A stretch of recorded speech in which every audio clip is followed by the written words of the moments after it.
Good morning, Rachel. It's good to see you. How are you? I'm good. How are you? I'm doing great, thanks. Hey, I was wondering, do you think you could share with us what you've brought here to ISHI 30? Absolutely. Well, this is just one of them, but this is the method, and the other one's more of an application. And so this is a brand new, novel PCR targeting enrichment system that this company in the Netherlands, Nijmegen, had produced, but for a clinical application. And I kind of just emailed them on a whim. I was like, this is what I want to do for forensics. Let's see what we can do. And we came together to make this assay that is really good at targeting really fragmented DNA. So it'd be really helpful in your degraded and damaged DNA potentially.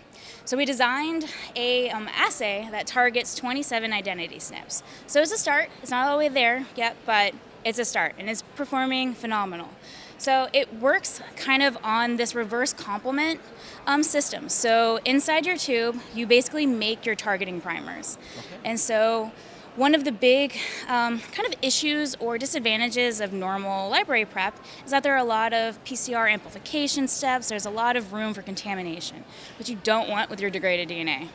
And so here it is a one step. You just put your DNA in a tube, you put it on the thermocycler, and then you prepare it for library preparation. So everything is simultaneously tagged, amplified, and targeted in one closed tube system, which is incredible for forensic scientists. And so I really wanted to bring it to ISHI to just highlight how amazing it is. And so here is the method. It kind of goes into a lot more detail than I probably can now, but anyone stop by and I will explain it. And here we just kind of did a validation or an evaluation of the system to see how it works with sensitivity. We went down to 60 picograms of DNA, which is about cells of nuclear DNA, and it performs really well. And then we tried some known inhibitors because everyone has problems with inhibitors in their PCR, and it's actually performing beautifully for most of them, especially calcium and collagen, which are in bone. So and it's so phenomenal for highly degraded DNA.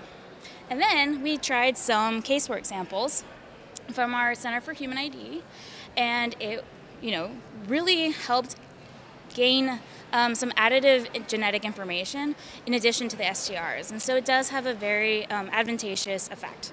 And so, if anyone would like more information, also we applied it to the Royal House of Aragon skeletal remains. Check out that poster as well. There's some mito thrown in, but there is nuclear. And I hope to see everyone. How old were the bones that you used to do this testing?